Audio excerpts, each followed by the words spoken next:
కదా. మరి యాంకరింగ్ చేసుకుంటేనే నీకు మెయిన్గా సినిమానే ఇష్టం కాబట్టి ఏదన్నా క్యారెక్టర్ రోల్స్ ఎందుకు చేయలేకపోయినావు? అంటే ఏమన్నా పెట్టుకున్నావా చేస్తాను చేయను అని? చేశాను. అంటే ఇంతకుముందు అంటే నా కలీగ్స్ యాంకరింగ్ చేశారు, ఇలా క్యారెక్టర్ రోల్స్ చేశారు.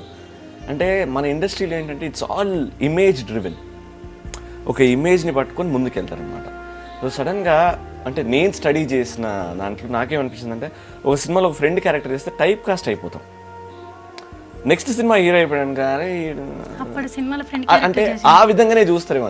ఆ క్యారెక్టర్ని చూడరు, ఆ సినిమా హీరో క్యారెక్టర్ని చూడరు, అతన్ని చూస్తారు, కంపేర్ చేయడం స్టార్ట్ చేస్తారు. అయితే ముందు సినిమాలో ఫ్రెండ్ అంటే అక్కడనే లో అయిపోతామని నాకు అనిపించింది. అంటే చాలా అడిగారు, చాలామంది అడిగారు, అదే చాలా అడిగారు. కానీ ఎందుకో వస్తుంది, ఒక టైం వస్తుంది, అందులో దిగుదాం, మంచిగా చేసుకుందాం అని ఎన్ని మంచి ఆఫర్లు వచ్చినా సార్ ప్లీజ్ సార్ నేను ఒక్క ఆఫర్ కోసం వెయిట్ చేస్తున్నా, అది వచ్చిన తర్వాత మీరే నాకు పిలిచి సినిమాలో హీరో అడుగుతారు sir, I'm working for it అని. అంతే. అంటే పెద్ద పెద్ద హీరోల సినిమాలు కూడా వదులుకున్నావా? ఒక 2-3 వదులుకున్నా. అబ్బా తప్పు చేసిన అనిపించింది? లేదండి, చెప్తున్నా కదా. అంటే ఇప్పుడు రేపు ఏదన్నా రాంగ్ అయినా నా వల్లనే అయింది అని తెలిసినప్పుడు నేనే చేసుకునేలేదు, నా కర్మ. నీ మీద వేసుకోవచ్చు, కానీ ఇప్పటివరకు అయితే ఆ ఫీలింగ్ రాలేదు.